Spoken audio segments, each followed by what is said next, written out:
So the deep red here, let's see if we can just pull this up like this. Okay, so the deep red here is Area A. So this is under full Palestinian civil and security control. So the Palestinian Authority just has full control over these areas A, these deep red areas, okay?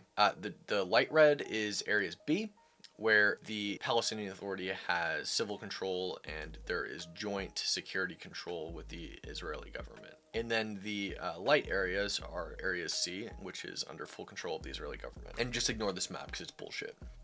So actually, we can just debunk this real quick. So I just explained this map to you over here, the one on the right with areas A, B, and C. This one says, so these are the territories that Palestine had in 1967, and these are the territories they have in 2017. Bullshit. In 1967, the West Bank was owned, operated, and controlled by Jordan, not Palestine. There was no Palestinian Authority. There was no Palestinian government.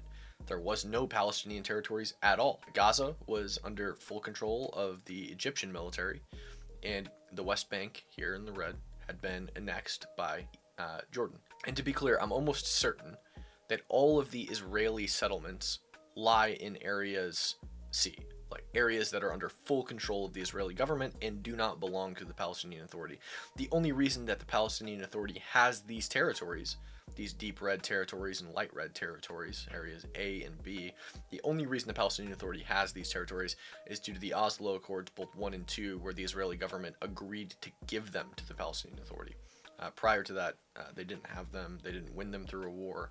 The Israeli government just agreed to give them to them. So thanks Israel for giving Palestinians territory for the first time ever in world history. So that's that. Now let's read this ICJ decision. The Oslo Accords required Israel to inter alia transfer to Palestinian Authority certain powers and responsibilities exercised in areas A and B of the West Bank by its military authorities and civil administration, where such transfers, which have remained limited and partial, have taken place. Israel has retained significant control in relation to security matters. Okay, let's real quick.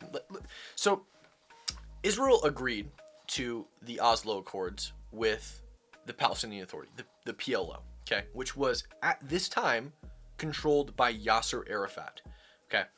So the Palestinian Authority, now under Mahmoud Abbas, does have control, civil and security control, over Area C, and they have joint security control over areas B and civil administration.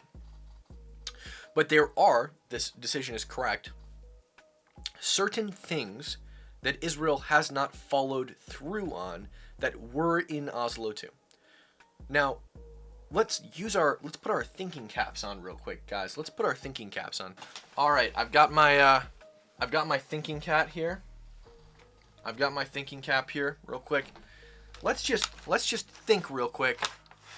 Why might Israel not have followed through on the agreements that they made to the Palestinian Authority in the Oslo II Accords?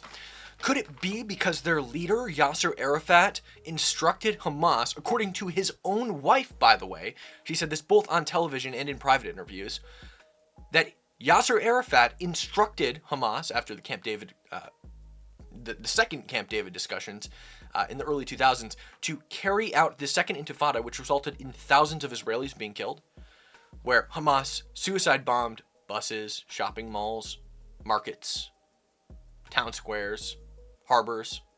Could that maybe be why Israel didn't follow through on everything they promised in the Oslo Accords? Is that possible, do we think?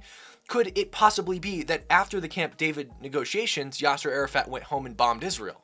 Could that possibly be the reason why Israel didn't follow through on all of the agreements that they made in the Oslo II Accords? Could it possibly be because the Palestinian Authority breached the agreement that they made? Could that possibly... But Israel didn't take all the territory back. They allowed them to continue having that territory.